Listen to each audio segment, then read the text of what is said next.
Arestado ang isang MILF bomb expert na nahuli sa North Cotabato noong November 11. Kinilala ang suspect na si Abdul Manap Mentang alias Manny. May warrant of arrest na inisyu ang Davao at Cotabato City Regional Trial Court para sa suspect dahil sa multiple murder at multiple frustrated murder.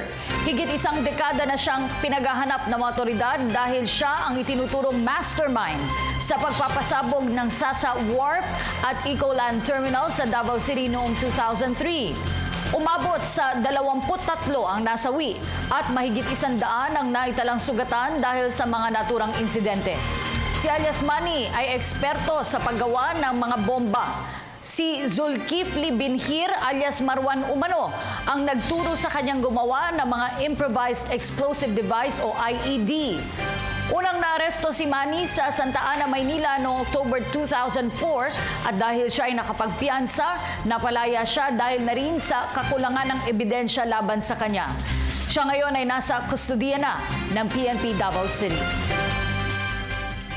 Si Abdul Manap Mentang alias Manny Manap Almulok sa Barangay Panatan sa Pigawayan, Cotabato siya na aresto.